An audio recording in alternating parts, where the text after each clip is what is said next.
ఎవరైనా ఉంటే మీ పరిచయాలు ఏమైనా ఉంటే తెలంగాణ డెవలప్మెంట్ కోసం వాళ్ళని ఇక్కడ పెట్టుబడులు పెట్టమని అడగండి, కానీ అనవసరమైన లేనిపోని రాద్ధాంతం చేయొద్దు. దీన్ని అనవసరంగా కూడా ప్రపంచం ముందు ఏదైతే వాళ్ళు గొప్పగా చూపించాలనుకుంటున్నామో దాన్ని దిగజార్చొద్దు అని. ఇప్పుడు తెలంగాణ రాష్ట్రం అభివృద్ధి చెందుతుంటే మా పార్టీ ఎక్కడ అడ్డు చెప్పదు, స్వాగతిస్తుంది. కానీ ఈరోజు ముఖ్యమంత్రి గారు అనవసరమైన ఖర్చులు పెట్టి రాష్ట్రానికి అప్పులు కుప్పగా చేస్తున్నాడు కాబట్టి దానికి మేము చెప్తున్నాం. ఇప్పుడు అన్నగారు చెప్పినట్టు హైదరాబాద్లో ఉన్నటువంటి పారిశ్రామిక భూములను మొత్తం బయటికి పంపించడం కోసం, అసలు బయటికి పంపించడం కోసం నిజంగా వీళ్ళు ఏమన్నా ముందుగా అక్కడ వారికి ఏమైనా కేటాయించారా పారిశ్రామిక స్థలాలను హైదరాబాద్లో? అసలు దాని గురించే మాట్లాడలేదని చెప్పి సతీష్ అన్న చెప్తున్నాడు. మరి హిల్ట్ పాలసీ అంటే ఏంటిది? హిల్ట్ అంటే హైదరాబాద్ ఇండస్ట్రియల్ ల్యాండ్ ట్రాన్స్ఫరేషన్ పాలసీ. దీన్ని 30% అక్కడ ఉన్నటువంటి అసలు ఎస్ఆర్ఓ లెక్కల ప్రకారంగా వేరే ఉంటుంది, ఓపెన్ మార్కెట్ రేటు వేరే ఉంటుంది.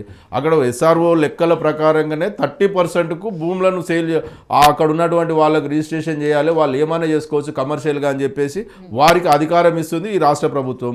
మరి అందులో ఉన్నదెవరు? ముఖ్యమంత్రి గారి సోదరులు, ముఖ్యమంత్రి గారి కుటుంబ సభ్యులు, ముఖ్యమంత్రి గారికి సంబంధించినటువంటి సన్నిహితులు మాత్రమే అక్కడ ఉండి దాన్ని దోసుకుంటారు. అన్న ఒక్క నిమిషం, ఇప్పుడు దానికి మొత్తాన్ని కలిపితే హైదరాబాదులో పారిశ్రామిక భూమి 9,292 ఎకరాల భూమి ఉన్నది. ఈ భూమి మొత్తం మీదకి 30% లెక్క రిజిస్ట్రేషన్ చేస్తే ప్రభుత్వానికి వచ్చేది 6,000 కోట్ల రూపాయలు మాత్రమే. మరి నిజంగా చెప్పాలంటే అది 2 లక్షల కోట్ల రూపాయల ఆస్తి. ఇప్పుడు అది దాని విలువ, ఆ 2 లక్షల కోట్ల రూపాయల విలువ దాన్ని 6,000 కోట్ల రూపాయలు రాష్ట్ర ప్రభుత్వానికి తీసుకొని మిగతా డబ్బులంతా మీరు ఎవరి దగ్గర పోతుంది? మరి అది మీరు చెప్పాల్సిన అవసరం ఉంటుంది. మరి ముఖ్యమంత్రి గారు కాదు అంటే మరి ఎవరి దగ్గర పోతుందో మీరే చెప్పండి. ఈరోజు ఇవ్వవలసిన అవసరం ఏముంది? మీరు ఇందిరమ్మ ఇండ్లు ఇస్తామని చెప్తున్నారు కదా, హైదరాబాద్లో ఉన్నటువంటి వారికి ఇందిరమ్మ ఇండ్లు ఇవ్వండి. ఒకవేళ ఇప్పుడు మీరు ఉద్యమకారులే కదా, ఉద్యమకారులకు అదే భూమిని ఉద్యమకారులకు 250 గజాలు ఇస్తామని చెప్పి మీ మేనిఫెస్టోలో పెట్టారు కదా, ఉద్యమకారులకు 250 గజాలు ఇంటి స్థలం అందులో ఇవ్వమని చెప్పండి. అదేవిధంగా ప్రభుత్వం దగ్గర నిధులు లేవని చెప్తున్నారు. ఆ నిధులు లేవని చెప్పేసి మీరు ఒక దళిత బిడ్డ, దళిత బంధు కేసీఆర్ గారు 10 లక్షలు ఇస్తున్నారు. మరి మేము అంబేద్కర్ భరోసా కింద 12 లక్షలు ఇస్తామని చెప్పారు కదా, మరి 12 లక్షల రూపాయలు ఇవ్వమని చెప్పండి. ఈ డబ్బు ఉన్నది కదా, 2 లక్షల కోట్ల రూపాయలు ప్రభుత్వానికి వచ్చే ఆదాయాన్ని మీరు ఎందుకు అక్కడి నుంచి తీసుకొని దళిత బంధు ఇవ్వమని చెప్పండి. కళ్యాణ లక్ష్మికి తులం బంగారం ఇస్తా అని చెప్పారు కదా, 1,00,000 రూపాయలు కేసీఆర్ ఇస్తాడు, బిచ్చం వేస్తున్నాడా? మేము కేసీఆర్ గారు మేము ఇంకా తులం బంగారం ఇస్తా అన్నారు. మరి తులం బంగారం ఇవ్వమని చెప్పండి. 2,500 రూపాయలు మహిళలకు ఇస్తా అన్నారు కదా, ఇవ్వమని చెప్పండి. ఆ విద్యార్థులకు స్కూటీలు ఇస్తా అన్నారు కదా, ఈ డబ్బులతో ఇవ్వమని చెప్పండి.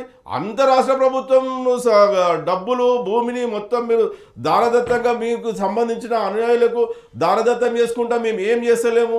ఇంతకుముందు లేదా మా యువ నాయకుడు మొత్తం హైదరాబాద్ను అభివృద్ధి చేస్తుండు, తెలంగాణను అభివృద్ధి చేస్తుండు అంటే ఏం చేస్తున్నాడో ఉన్నది దోచుకుంటుండు, దాచుకుంటుండు, మిగిలింది తీసుకుపోయి మూటలు ఢిల్లీకి పంపిస్తున్నాడు. ఢిల్లీకి మూటలు పంపిస్తుంది కాబట్టి ఆయన ముఖ్యమంత్రి పీఠం ఉంటుంది, లేకపోతే ఏ రోజు ఊస్ట్ అయిపోతుంది ఆయన పీఠం. ఇప్పటి కూడా మీరు చెప్తారు మీరు అంత మాకు బాగుంది అంటే ఇక మీరే చెప్పాలి ఏం బాగున్నదో. మీరు ఉద్యమకారుడుగా ఒక దళిత బిడ్డగా 99% మేము సర్పంచ్ మేమే గెలుస్తాం కాంగ్రెస్ అన్న. ఇప్పుడు నేనేమంటున్నా, వీళ్ళకి రేవంత్ రెడ్డి గారు ఇచ్చినటువంటి ప్రణాళిక ఇంటర్నల్ గా విషయం చెప్తున్నా నేను. ఎవరు గెలవని, ఎవరైనా నిలబడి, ఎవరైనా గెలవని, గెలిచిన తర్వాత సాయంత్రం పోయి కోటి రూపాయలు ఇచ్చి పట్టుకురాని. ఇప్పుడు ఎవరికి డబ్బులు ముఖ్యమంత్రి గారు ఇంత మంచి స్టేట్మెంట్ ఇచ్చింది మేడం, మీరు అనవసరంగా దుడ్లు ఖర్చు పెట్టుకోకండి, అప్పుల పాలు అదే తర్వాత మేడం. పోయినసారి అసలు గ్రామ సర్పంచ్ ఎన్నికలు ఎంత లక్షల రూపాయలు నడుస్తుంది, లేదు ఏం లేదు. ఇప్పుడు ఈ గవర్నమెంట్ ఉన్నప్పుడు వాళ్ళు బిల్స్ ఇయ్యలేక ఆత్మహత్యలు చేసుకున్నారు. సెక్రటరియట్లనే 30% ఇప్పుడు ఆర్థిక శాఖ మంత్రి డిప్యూటీ ముఖ్యమంత్రి గారి దగ్గర పోయి ఆ ధర్నా చేసి 30% మీరు పైలు దానికి మనం క్యాబినెట్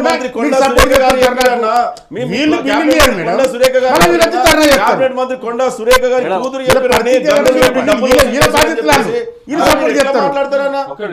తెలంగాణ అకాడమీ రిటైర్డ్ ఉద్యోగులు ఆవేదన వ్యక్తం చేస్తా ఉన్నారు. ఏమని? గత 3 నెలల నుంచి వాళ్ళకి పెన్షన్ రావట్లేదు. 3 నెలల నుంచి. ఇది డైరెక్ట్ ఈటల రాజేందర్ గారి దగ్గరకు వచ్చేసి వాళ్ళు వాపోయి వాళ్ళకి వినతి పత్రం ఇచ్చారు. 3 నెలల నుంచి మాకు పెన్షన్ రావట్లేదని.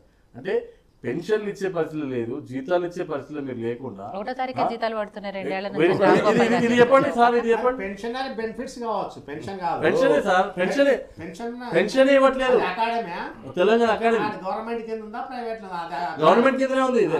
గవర్నమెంట్ కింద ఉండగా 100% లేదు వాళ్ళు ఎంత ఇబ్బంది పడుతున్నారంటే నేను ఏమంటున్నా సైకిల్ ఇక్కడ విషయం ఏంటంటే జీతాలు కానీ వ్యవస్థలో పిల్లలు చదువుకోవడానికి డబ్బులు ఇవ్వడానికి ఈ ప్రభుత్వానికి సోయలేదు కానీ ఆకాశంలో మేడలు కట్టి అవి చూడు మొత్తం మేమంతా పెద్ద ఎత్తున దానికైనా పెట్టుబడులు వస్తే కనీసం ఇవన్నీ కడతాం కదా పైసలు బాగా వస్తే. దానికి కూడా అడిగారు కదా మీరు ఎప్పుడో 2024లో మేడం ఇక్కడ దానికి ఏంటంటే, ఆన్సర్ చెప్పాలి ఇప్పుడు మేడం. వీళ్ళు ఇక్కడ ఏంటంటే, దీనికి ఆన్సర్ ఇప్పుడు చెప్పాలి. ఇక్కడ ఏంటంటే మేడం అవన్నీ కూడా వచ్చినాయి, అవన్నీ ఆల్రెడీ పన్ను ఏం చేసిండ్రు? స్టార్ట్ ఏం అవుతుంది మేడం. చేసిండ్రు? క్లియర్ చూపెడతాం. వీళ్ళు ఎటువంటి రోజు తెలుసా, ఏదంటే రిబన్ కటింగ్ చేస్తే వాళ్ళ రోజు కేటీఆర్ అడవి కూర్చుంటున్నాడు. నేను బోర్ పంచాయతీ ఇప్పుడు తిన్నది ఎవరు 5,000 కోట్ల రూపాయలు వచ్చేసినట్టు ఆల్రెడీగా. ఇప్పుడు మనం చెప్తున్న హిట్ దాంట్లో ఆల్రెడీ 5,000 కోట్లు వచ్చేసినట్ట, దేవుడు నిండిపోయినట్ట. ఇది చెప్తున్నారు, అట్లా చెప్తున్నారు. 5,000 కాదన్నా 6 లక్షల కోట్ల రూపాయలు ఆ లక్షల కోట్లు ఒకటి ఇప్పుడు ఇక మనం యాదగిరి అయిపోయింది, నువ్వు ఎంత చెప్పినా కానీ నీ కింద కూడా కింద నలుపున్నది మీద ఎరుపున్నది కానీ నేను చెప్తా ఇప్పుడే నీకు చెప్తాను. హిల్ట్ రాకముందు ఒక 10-15 ఇండస్ట్రియల్ ఏరియాని కేటీఆర్ కన్వర్షన్ చేయడం జరిగింది. 200% స్టాంప్ డ్యూటీ మీద వాళ్ళని రెగ్యులరైజ్ చేయడం జరిగింది. లైవ్ ఎగ్జాంపుల్ నేను స్టాంప్ డ్యూటీ నేనేమంటాను, నేను చెప్తా ఒకటి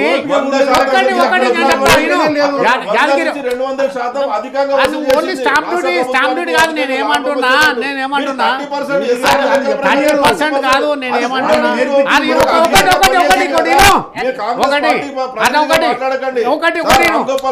నేను ఒకటి చెప్తాను, వాళ్ళని కూడా చెప్తాను. నేను యాదగిరి ఒకటి పూర్తి కాదు. నేను ఏమంటున్నా యాదగిరి ఒక నిమిషం ఆగు నీ చిత్తశుద్ధి అనేది నేను చెప్తా. ఒకటి ఆగు యాదగిరి, నేను చెప్తా.